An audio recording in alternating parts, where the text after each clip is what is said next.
Look, Dr. DePoe, I appreciate it, but I'm really swamped. I don't think we can tackle this right now, so I gotta run. Look, we're just trying to do what's best for the district.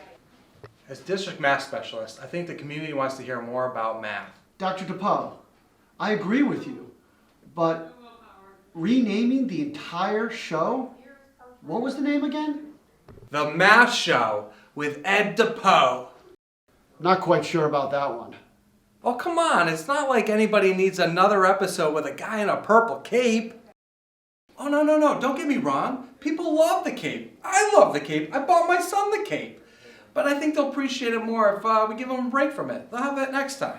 So if we go with your idea, are you saying that we have to change the entire opening to education in Ellington? Barely. Teeny change. I don't think anybody's even going to notice it. Here's what I had in mind.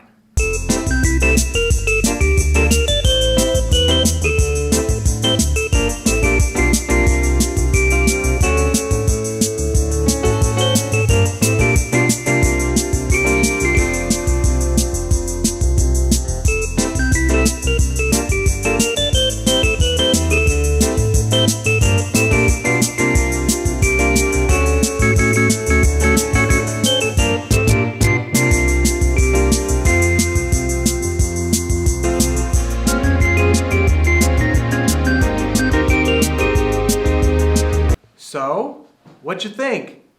I'll tell you what I think. Welcome to Education in Ellington, Episode 8.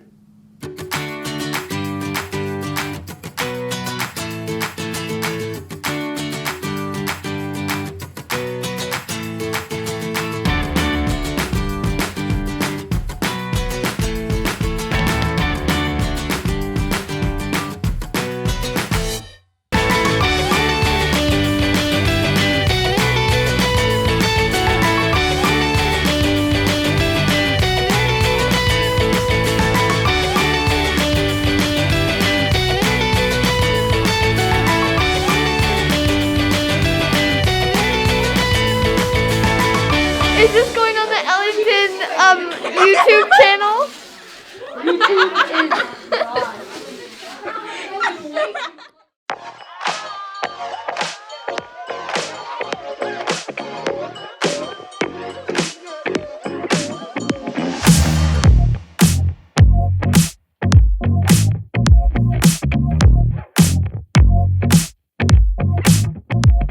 Yeah, so a huge focus of the district this year is really to help make math real-world connections. By that I don't mean creating word problems where there's real-world stories or context there. We're talking about making it hands-on for kids. Here we have a class, Geometry Construction, at the high school. First year we've done this where kids are taking a geometry course and also a construction course. If you don't know the math and you don't know the geometry, it's going to be tough to build a structure like this. The diagonals themselves are very tricky because there are multiple angles on them, and you have to figure out the distance between the notches. When you actually take that math and then apply it, bells go off. They say, oh, that's where that applies.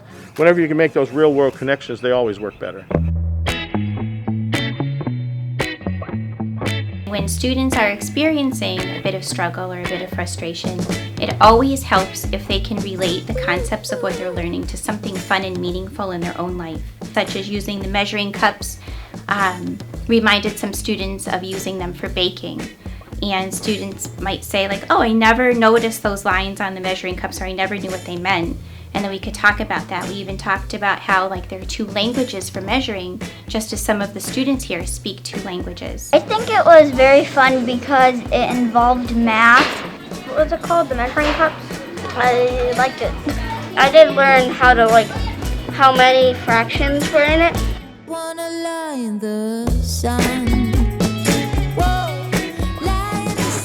Sometimes it's just fun getting your hands dirty doing it.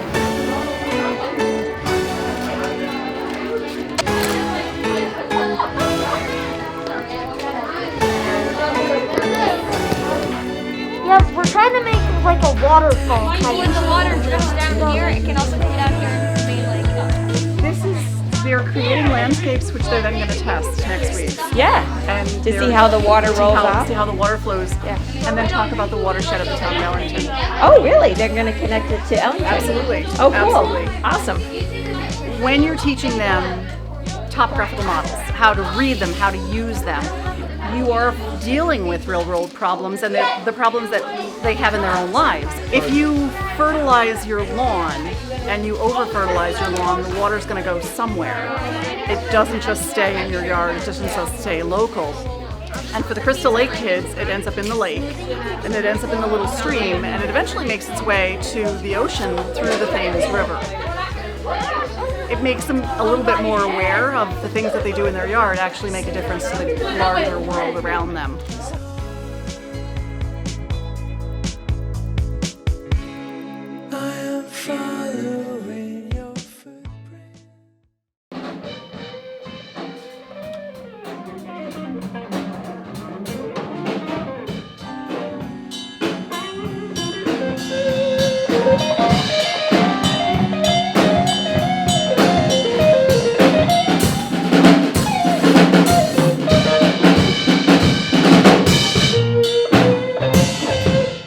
Laura, that was awesome. Sorry to interrupt. Can we steal him for 2 minutes? Absolutely. It stemmed out of some conversations I was having with Dr. DePoe, our math instructional specialist, and Mr. Hendrickson, our district's assistant superintendent for curriculum and instruction. When this opportunity came up to work with the kids, I thought it would be really beneficial because they offer such a different perspective on the test. So Ayushman put something on his Instagram story. I was kind of curious what he was talking about. And he said that there was an SCT prep session and they were looking for students to help, and would I be interested in helping? And I would. We know that our students here in Ellington are quite capable of teaching other students.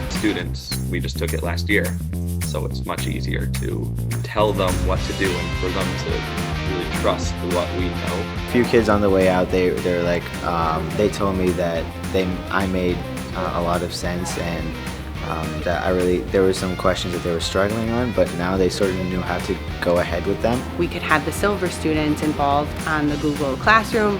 We also had students who are in-person learners and they couldn't stay, so they were able to still take the course even though they weren't here because we offered it online as well.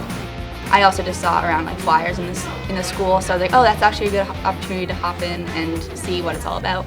And it actually was very helpful to me. It just helps like to get extra practice on different subjects that I'm struggling in right now regarding the SAT.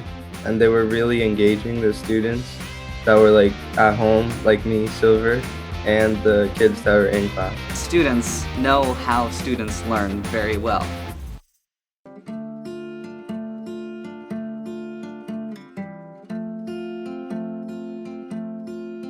A major focus for the district, our Board of Education and administration has been, what can we do to improve student performance in math? And in order to really examine that and understand like where we need to make those improvements, we have to look at how students are performing with specific standards that are within our math curriculum.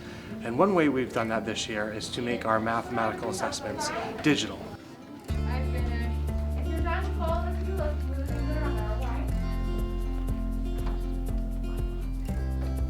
And that digital process allows us to, as soon as students are done with that and teachers are done grading it, we can quickly look at that data and make informed instructions about our students. And as a district, we're able to look at that data, talk to our math specialists, really digging into that and figuring out what do we need to do to support teachers doing the instruction at each individual grade level. Let me just pull up the bridges.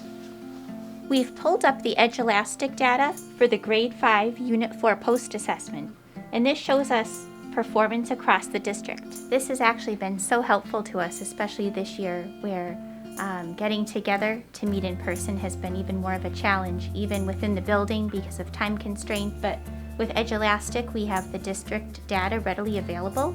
We can have conversations with one another about this data, and we have easy access to it and almost immediate access as well, to the point that the teacher can actually see how the students are performing by looking at his or her desktop.